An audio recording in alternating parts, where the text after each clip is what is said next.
Welcome to Check the Energy podcast and the Vitality series, where we get to go into new paradigm perspectives around how to navigate the energy right now, optimize your vitality, and really own your purpose role in this paradigm shift. I am your host, Vanessa Smith, and I am happy to bring you a new guest today. And as always, I love to share a little more relational context of how our worlds came into contact and what sparked in me to have Janelle on the show. So I'll have her introduce herself in a couple moments, but right now I just want to start off with sharing a bit around why I felt drawn to have her on the Vitality series for Check the Energy. So Janelle actually first came into my world when she had reached out to me to be on one of her events called Clarity, and Clarity is one of the pieces that I am really passionate about, because when we have clarity, we know where to point our arrow, right? And I thought, one, yes, I want to be a part of this, but it wasn't just the opportunity of being able to speak with her for her Clarity event, but it was also something around her healing journey that really caught my attention. And it had to do with healing with horses. And I knew I needed to know more about that. And I also really love that she has the title of a thought healer, because you often see in the space thought leader, and we know what thought leadership is. But I love this. It's a new paradigm perspective to think about healing your thoughts versus just changing your mindset, or, this sort of more mental approach, but it felt very holistic. So I'm looking forward to getting into the conversation with her, and I'm going to turn it over to you and introduce yourself and share a bit more about your background and how you came to the work that you do now. Wonderful. I'm just honored to be here. Vanessa, hello. Hello, everyone that is joining us here today. So glad to meet you as well. My name is Janelle. I am a thought healer. I have started a business here a couple years ago. I've been working in energy for 20 plus years, and I'll dive into that a little bit later. But right now, then I support people in finding their gifts, finding, activating, and then getting to the root to what might be blocking them from really engaging fully into that. So that's what I'm doing now. And so I started a business, Janell Ray, to support people online. And then, like you said, I get to bring in the horses virtually and in person when we're guided to do that. But yeah, that's what I do now. So can we go straight to the horses? Because this is a different kind of story, and I really want to hear about what initiated that for you. What was the door opener for you to decide to go down that path? What did that look like, and how did they act as a transformational catalyst for your own healing journey? Well, they've been so huge. Matter of fact, it gets me teary every time. It's like, oh my goodness, when are the tears going to not come when I think about it? I don't know. Maybe it's just so dear to me. So I grew up it starts in the beginning, and I grew up really rural. We were literally, so here we are in the mountains right now together in our backgrounds. That was my real when I was growing up. And we had bears, I mean, bear literally on the hillside over there watching us, no fear about it. It was Nature was so part of my normal, and I was highly empath. I am, but back then I can see I was highly empathic, and the world of nature and animals was just like my natural, my normal. It felt so I was talking to animals without realizing that other people didn't do that like I was doing that. And my mother, who loves horses as well, we had horses and brought me to the horses from the beginning. I mean, I Mm. was born and I'm on a horse. Matter of fact, before I was born, we were on horses riding. I was riding with her. And so I remember my first memories are of wrapping my body. I'm laid on a saddle on a horse. I laid down on a big black mare named Sierra Sue. And I have a mental image. I don't know. I was not even a year old yet. And I can feel the warmth of the horse. My Mm. heart could feel the horse. Mm. There was just this magical connection. So I was a horse trainer. And if you asked me as a 5-year-old girl, Janelle, what are you going to be? I said, I am. It wasn't, what am I going to be? I am. I just had this knowing. So fast forward, I am a horse trainer. I started when I was 17, but then I sold my business, traveled the world, did some studies, and then came back. And this is what, in 95. So came back and I started training again. I was called to train again. And I was attracting these what would be labeled outlaws. So Mm. I'm the second or third trainer. Their behavior was, not a beneficial behavior for rider or horse. And so in my arena, I would free move these horses and I would observe how they would move. And within my mind, I have all these videos of what a horse that is built like that should move. And I overlay that on the horse I'm watching. I'm going, biomechanically, you are off. So why? I got curious. So I connected with a vet that had studied Eastern medicine, acupuncture, herbs for horses, for animals, and then a chiropractor for horses, and then a gal that did body work, which we would now say energy work. But back then, 20 some years ago, we said body work. And so I would bring these horses to the team with owner's permission. I was way out of the box. Nobody was thinking like this, but I was curious. So these gals would do the work on the horses. They were chiropractically out. They were in pain. The bottom line was these horses were acting out because they were in pain. They were the more athletic, the smarter horses typically, and they just wouldn't put up with it. So they acted out. So when we started shifting the biomechanics, when we started fixing the back issue, the root issue, then the horses I could start working with the horses. So I would take them home and I would start doing the follow-up work because the muscle has memory and all these things. And what happened when then the horses started getting that I got it. And they started connecting to me as they did when I was a child. Mm. Were different things throughout my growing up caused me to shut these pieces of myself off. I was scared to be empathic because I could feel things that made no sense to me Mm. at all. And it overwhelmed me, and I didn't know how to translate that. And it became forms of trauma, how my little body translated that through the lens. And there's so many of us empaths walk that journey, don't we? It's overwhelming.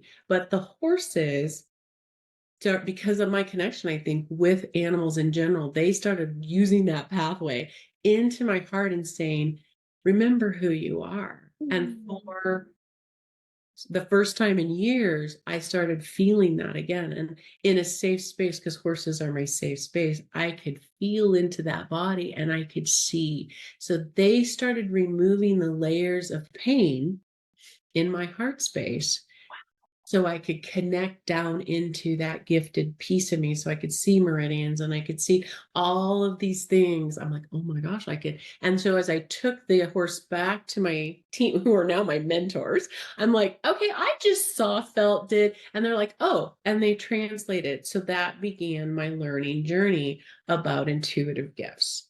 So today I get to bring people, and I have 3 beautiful horses, Denali, Mercedes, and Blue. And they're highly intuitive. They all are, but they are aware that I'm asking for help. And they're like, okay.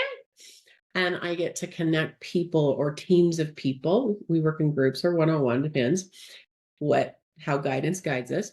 And the horses bring the lesson that those people, the next Mm. lesson that they're ready to receive. It's amazing. It's- there's so many, like, one, that's beautiful. And there's so many different directions I want to go with this conversation because that's just so beautiful what they provided for you. Yeah, it was. Um, yeah. And and it reminds me too, I don't want to lose the horses. I want to go back to the horses, but it reminds me also, um, the horses really also being a metaphor for our own bodies. And when I think of how people move through the world and why they act the way they do, why they think the way they do, and feel the way they do, is because there's some pain that they are carrying, Yeah. right? And so it's like, what a beautiful demonstration from the horses Mhm. to, I mean, it's like this is what we are working with on a day-to-day basis out in the world. And how do we navigate that? And so many people don't realize that's what's happening. I'm crabby because I'm in pain, or I have this dysfunctional behavior or this addictive behavior because I'm in pain. And so I just think how powerful that was for everybody, everyone on your team, you, the little girl in you, the horses, the whole context of the metaphor, all of those pieces together to be experiencing this transformational, really alchemical process that you went through with this. It's like a soul group, really, right? And then you take all of those learnings of healing the horses and then bringing them to people. That's so powerful. And to me, it really also speaks to the importance of we can do such potent work with one-on-one. Obviously, you and I both have this experience, but what that would look like if we had a whole team that was helping foster or midwife our healing process. And what if part of that team was an animal, whether it's, a horse or a dog or what, a cat, whatever the animal might be. I just think this, when we're talking about like optimizing vitality and a new paradigm of healing, the possibilities of where we could go with this are so infinite. And I feel like what you've just shared is it's a really beautiful model. Mhm. And now my brain is thinking, how can we take this model and bring it to a mass population, bring it to people that are wanting healing but not knowing where to start, and giving them, a really incredible experience of themselves and of others, right? It's like our healing journeys sometimes feel very isolated. But when we do this in a like a group container, and you have this team and you have this animal and you're working intuitively and you're working energetically, like that's pretty profound. I Okay, so find that, okay. yeah, I find that people will have an infinity or a natural draw to some, like, some will connect so deeply into the roots of the tree network.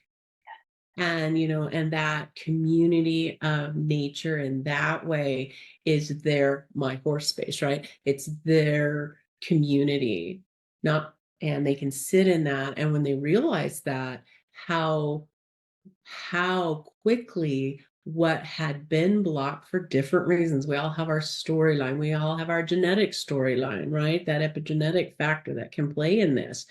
We all have this, that when we connect to that space that we're just kind of geared towards, how that kind of vaporizes what was blocked and be seen as a concrete block can be just kind of softened and turned into powder, and let it go back into creator energy space to be cleared, so that we really feel that part of us that's ready to be filled. Isn't that Mhm. it's time to feel that, as we Mhm. shift as a community, as we shift as a world and energetics, we are shifting into know this part of us.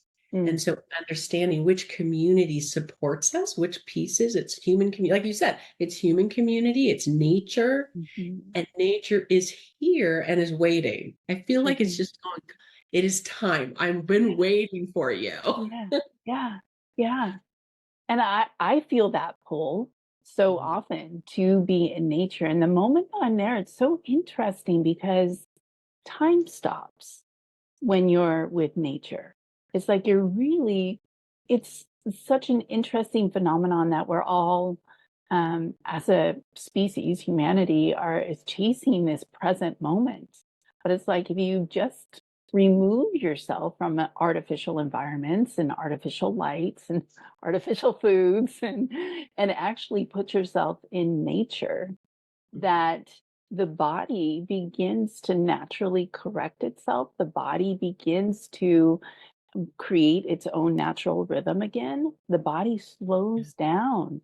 It's really amazing to me, and I'm happy and a little jealous that you grew up in the middle of nature. And I'm curious, uh, have you always lived in a natural landscape, or did you ever find yourself more in a city? And when in cities, what do you do to stay connected to your natural rhythm, to your own vitality?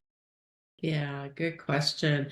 All of my growing up was in country landscapes. Like we're talking, my nearest neighbor is a half mile away type country Oh, wow. landscape. Yeah. Yeah. I was just and I would come home from school and my decompression was to jump on my horse and ride for 10 miles, just Oh, open wow. trail, you know, that freedom, which my body and my energy loves freedom. It just flies in that kind of space. I did live, so when I traveled the world, I did live and I did some work overseas. And we built shelters for street kiddos and did a lot of just work to support humanity. And I was in bigger cities. And I would find my spaces. So there were rivers in one big city I was in. There was a river, and I would go and I would sit, and they would have lovely parks. And so I would find a space where I could just ground and just there was people still around, but I could just kind of create my own little container, ground to ground, be with the river, let that kind of clear whatever. Um, I did and here recently, so I moved back out to the ranch where I am now. I'm on a ranch now. And before we moved out here, I was in town, and not my favorite. It isn't my most beneficial space to be into, to live in, but there we go. I was there. And so I found my parks, I found my hikes, Mhm. and I found ways of when because in my intuitive gifts, I can, if I don't I don't like the word protect because I Yeah. don't want to do anything in fear. I want to do things in wisdom, but it's not wise for me to feel everything around me. I can, but it's not wise for me to. So I've created different filters that allow me for the highest good to Mhm. feel what do I need to be aware of, what's beneficial, what is within my gift set. Is it my job to support and clear right now? I'm feeling that. So is that because I need to support and help clear for whatever I'm feeling? Or is it, okay, I just felt that, but it's really not my job. It's Mhm. not what I'm to do now. So I've created different filters, and I've Mhm. asked my guides to show me what's the most beneficial filter. If I'm feeling overwhelmed, oh, I need to upgrade. I need to shift maybe a filter or two. Mhm. And I let that guidance come in and show me what that Mhm. can look like, or I just let them do it. Mhm. And then that supports that highly empathic, that overwhelm we can often feel. Like, I don't need to know what the neighbors are feeling and thinking. I know Mhm. we can, right? At times we know it. So Yeah. I'm like, I don't really need to know that. So filter time for the wisdom of my preserving my energy. Thank you very much. And then just getting out to any form of nature, sitting on the ground, being sometimes like the other day, 2 days ago, the weather's turned warm here. And I went to the woods. I have a lake that I like to go to, and there's just some beautiful energy there. And I connect with a lot of, I don't know, there's just the veil is thin there. So the ability to connect into different realms is really easy there. And I just found myself laying on the ground. There was some snow still, and I'm just laying there. I found a bare spot. And it was incredible how all of the chakra systems across my back were awake. I could feel like awakening, like Mhm. it was charging me up. I could feel the balance of it, but just laying on the ground. So finding my ways to connect Yeah, I Mm. love that. I mean, that all of what you just shared is really like a roadmap for the intuitive, right? I mean, so many of us, some of us, like myself, as well as you, are born with more developed intuitive gifts, and many people are starting to connect with those intuitive gifts and starting to experience energy in more, specific and profound, louder types of ways, very amplified, right? And so I'd love for you to speak a little bit more about the filters and how you created the filters. So you didn't take on what was not needed for you to take on. And how did you create that discernment? And before you answer that, I just want to briefly share a little bit of context. I have worked with many clients who are like brilliantly gifted at their skill set, highly energetically sensitive, right? They're already healers, they're already doing healing work, and their blind spot is when they take on other people's energy, right? Or the energy of the collective or the energy of a place. It's like they're a little clueless of what's happening, and because I'm able to see that, I can help them navigate that. But it's fascinating to me that even when you're in the healing field, even when you know you're using your intuition and your intuition is becoming louder, your sense of energy is becoming more refined, that you still have your blind spots. Mhm. And so and also from a complete integrity place, I 100% take on energy that isn't mine, and I have to do my own clearing and my own boundaries. So I just want to be transparent there. So please share your perspective on these filters, on your discernment, on how you could intuitively, inherently know this is what I need to do. Again, not to protect your space, but to really invest in your own vitality boundaries, right? It's like foundational. So, anywhere you want to go with that. Yeah, it is about that vitality boundary. And often when we're thinking of shields, we're doing it from a space of fear. And I don't Yeah. judge that, but that was something I had to work through. I Mm, was in a space of fear. I'm like, I don't want it. I don't, because it overwhelms you. I mean, it's the overwhelm is real. And the confusion that can come with it, because you're trying to sort through energy that isn't even yours. So it never makes sense. So it piles on confusion. So you have overwhelm and confusion, and then that amplifies the energy you would actually attract. So the more confused we get, the more we're seeking answers. And when we seek answer, our field expands. And when our field expands, we're collecting more energy. And then that adds to this and this and this. And so many empaths are experiencing incredible overwhelm. So to get down to vitality is to then understand, to think, okay, ooh, what are my gifts and how are they working? The mm, more we understand how we work as an individual, we then understand what line, if you will, is the energy coming to me at. So if mm, I know that I'm a transmuter, my one of my gifts to the planet, one of my ways of supporting the planet and humanity and beyond is I, through my personal energy, clear and raise the vibration, transition one energy form to another. mm, And if I understand how I do that, because we all can do it in different ways, we're so individual.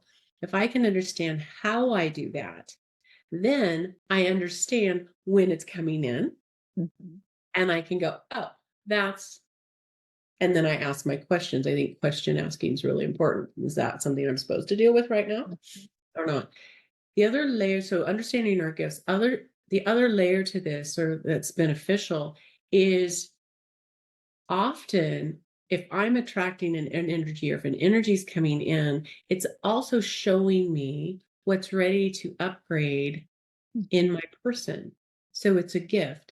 And I'll be experiencing overwhelm, but it's like, overwhelm. We can get a new perspective on overwhelm. Before it was just, I don't get it, and I don't know what to do with it. That's where the overwhelm comes from, right? Yeah. But if that's coming into a space of me, and I can then shift my perspective and say, oh, that is something I'm holding on to. That is an energy that's not mine, that I've either held on to in this lifetime, or it's been something that I've had from different past, either energy or genetics.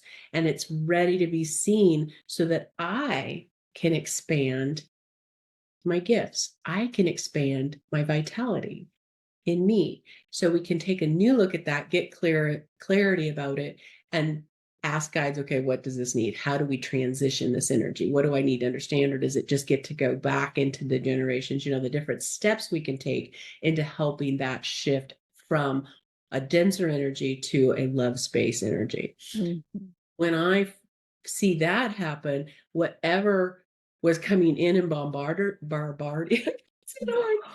you know what I mean, Oh, yeah, yeah. come into that, then that stops happening. Then we have just our beautiful gift of feeling, and we'll be in our head, and sometimes we just kind of send that field out there, and we're gathering energy we don't need to. Then that's when I say, what's my filter? What's my filter? And a filter can look like different things to different people, depending on who they are, right? Depending on what your gift set is. Who are you connecting to energetically that supports your energy gifts and role on the planet right now? And it can be a geometrical shape. It can be a love ball of any shape, size, or color or vibration. It can purely be the intention that it's there. And when I set the intention for the highest good, filters can either, I find that, okay, I'm going to back up a little bit because I'm finding, because we're always growing, right? I'm going to talk about this today, Vanessa, and then a month from now, I'll probably have a little bit different perspective because we're always learning and growing, right? Yeah. Okay. So right now, I'm understanding that it's the most beneficial to have a transmitting an energy, a love ball around us that shifts, transmutes whatever this is into love support energy for myself and others. So instead of, if I find myself pushing against energy, I'm actually bringing myself to that level energetically. So I don't want to be pushing on anything. And a lot of these shields want to be pushing. And I'm like, no, no, no, that lowers my vibration. Mm-hmm. But if this love shield, if this filter is transmuting, so if it's coming at me or I'm in it, because maybe it's coming at me means somebody's forcefully putting that at me.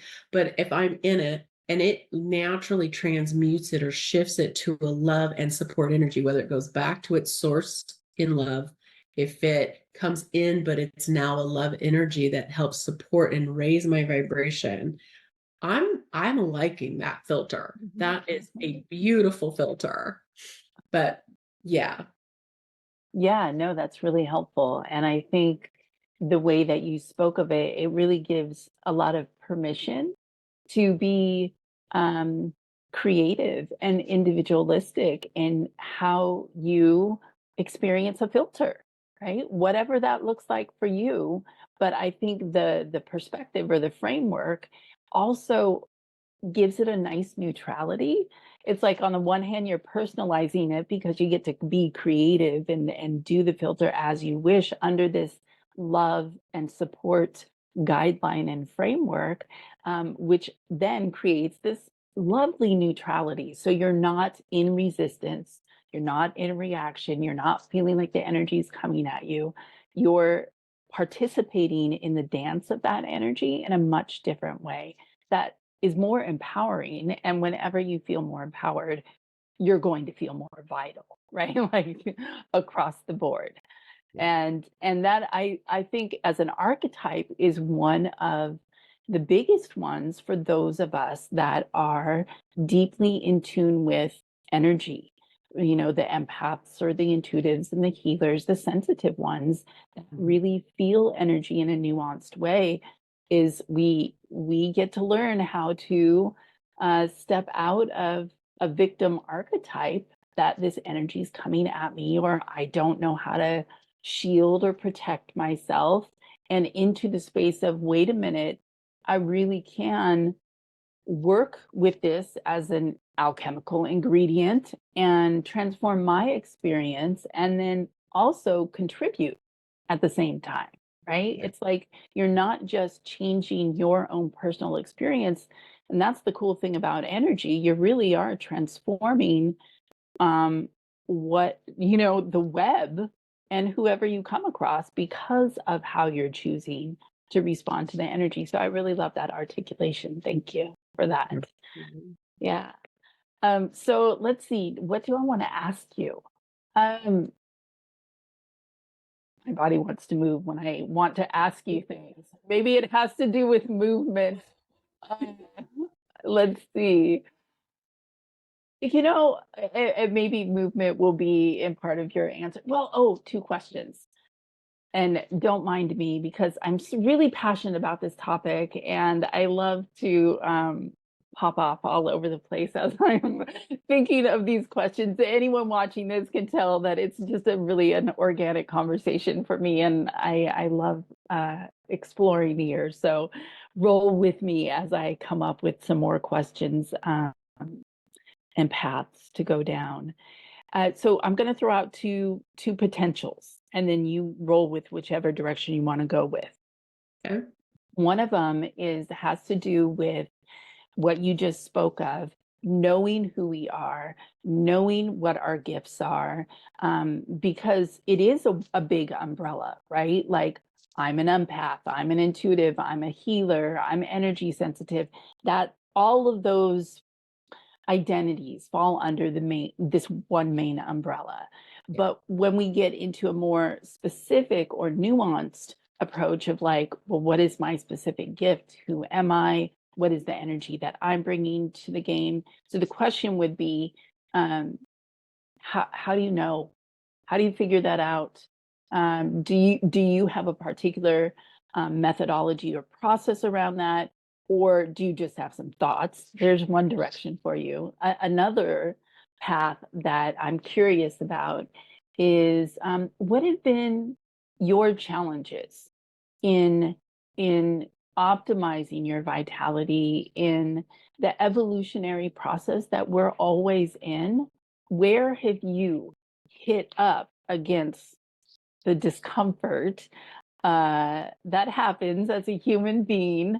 And what are your 1 to 2 go-tos beyond what you've currently shared here that could be a nice takeaway for people around optimizing their vitality? Yeah, great questions. The gritty truth about being and growing is you're gonna hit the walls. You're gonna hit, and what they are, I see them as ceilings. Like in my past experiences, and I'm very dyslexic, and I have an auditory processing disorder. And in my school years, I developed beliefs about myself and what I could do. There was a system that I thought I needed to fit into. And I think many of us have this in our lives. It's like we are very unique. We all are very, very unique. And there is a system. And I don't judge the system as a negative, it's an is. It just exists. And to feel like I belonged, and I think that's a natural instinct that we're born with, to belong, to be part of this tribe. I feel I must shift into, morph into, so that I can fit into Yeah. this box and this thing. And so my journey of discovery and self-awakening and embracing and stepping into who I am has been about finding, one, understanding I'm a physical body and an energy body, and the two are merged together and designed to work together. Two, working with people. Who do I connect with? So the animals started the journey 20 plus years ago, working with people I resonate with because they can see from the outside and help facilitate, not tell me, but facilitate my discovery. Getting comfortable. That was my first mission, is to say, I want to be as authentic as possible. I want to get to know me. And then when I started feeling her, it scared the bejeebies out of me. Right? I felt it at her and I went, oh my gosh, I don't know that. So as you grow and start connecting to you who you are, it'll push the buttons of, oh my goodness, I don't recognize that. And into the box you'll want to go. No guilt, no shame. Just understand it.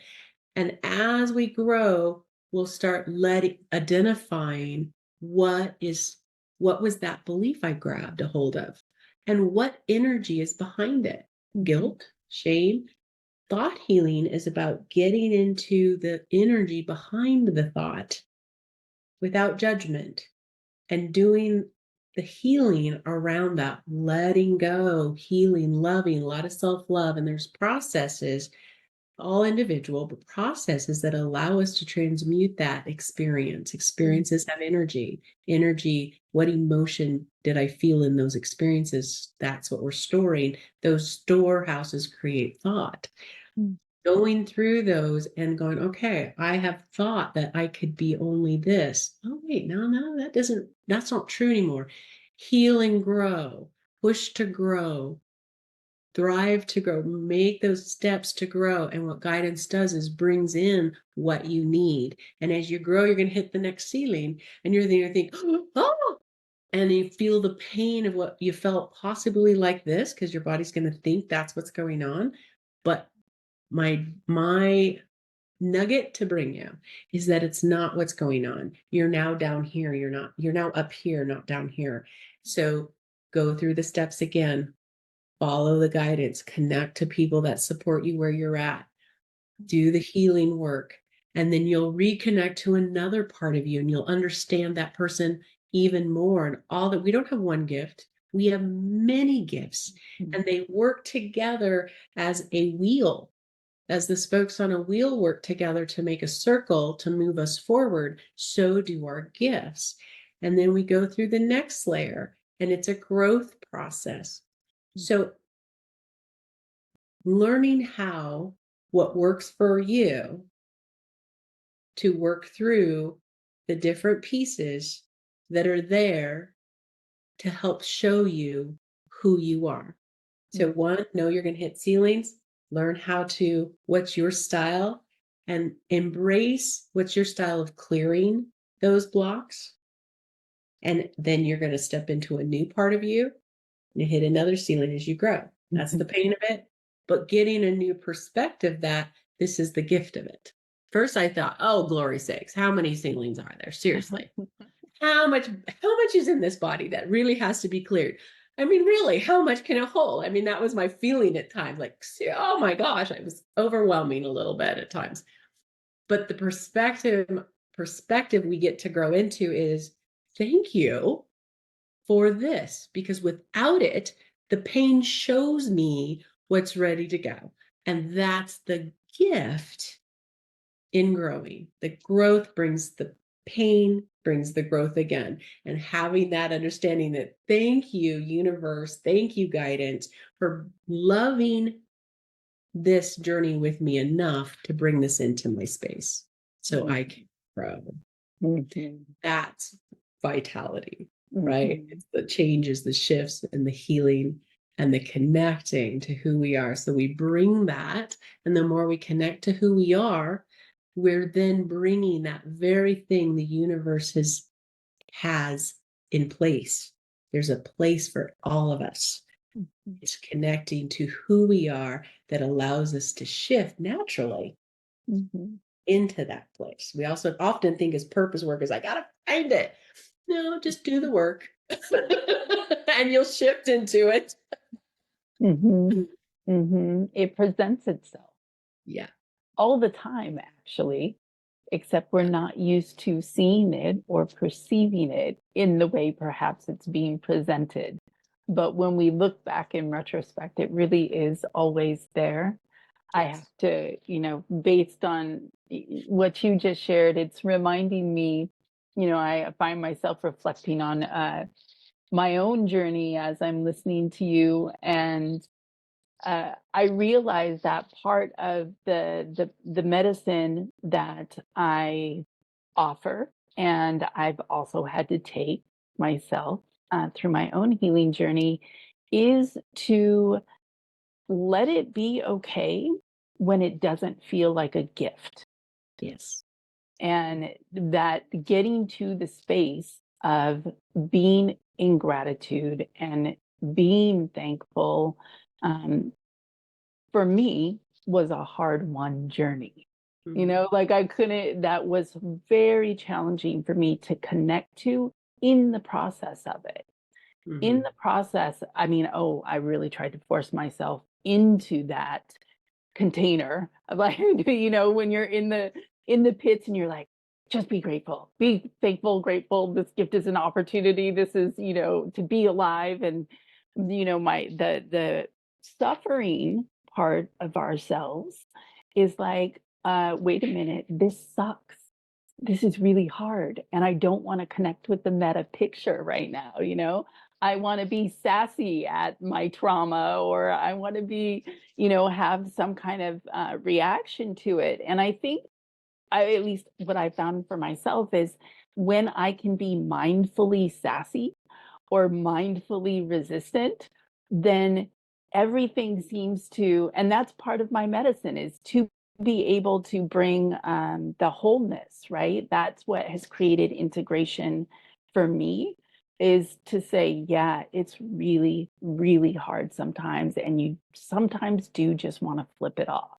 And yeah, but I'm from the inner city, and there's always been like, little sassy activisty kind of edge to my personality. And so, but that's just part of it. The grace and the gratitude is also very much a part of me too. And I think in the journey that we go through of our own transformation, we discover that all of the parts, whether we like them or not, they're they're all they're all part of it.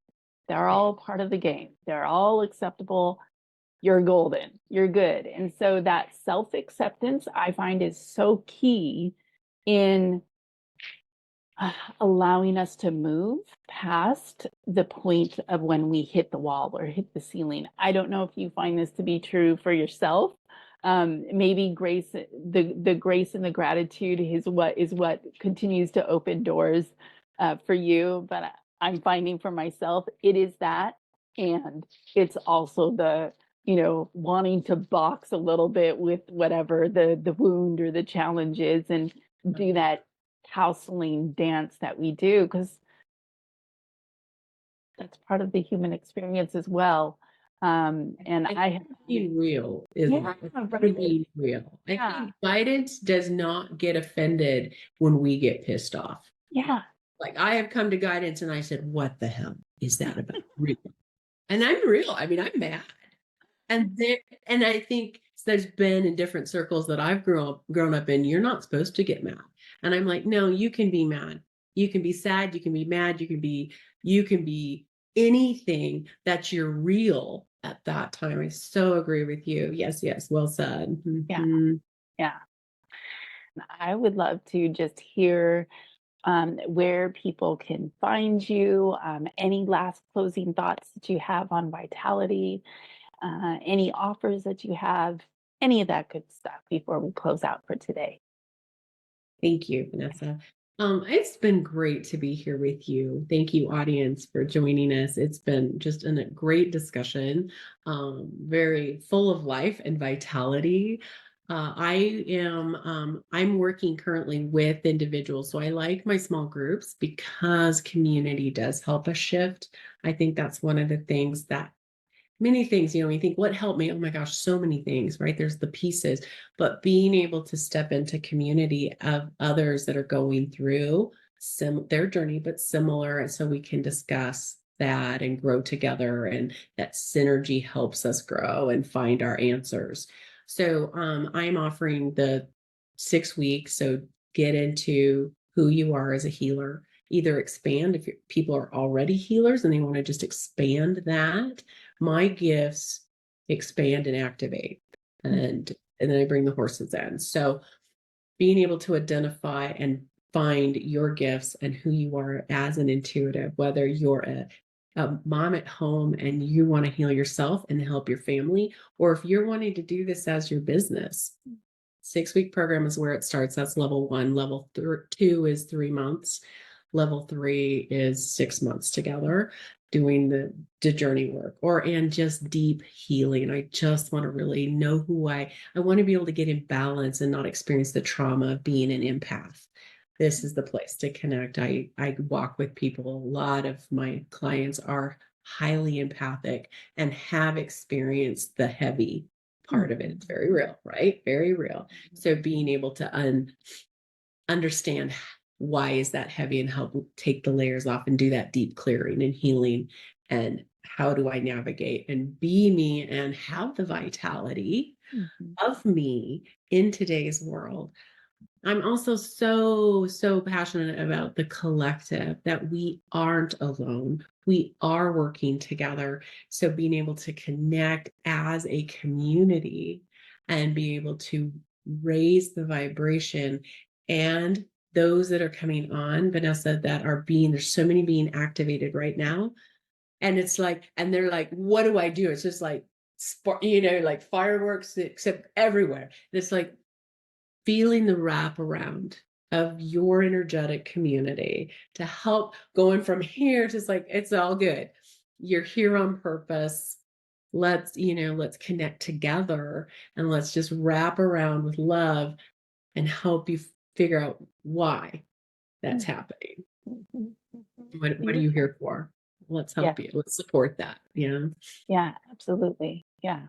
I feel like that's an inner call that many are waking up to right now is who am I and what is my role in all of this? It's a bigger calling to think about than that more ego focused, looking for the purpose, as a particular job per se, right? It's a deeper conversation to have with oneself and with your community too. So it's nice to hear that you bring in the small group element.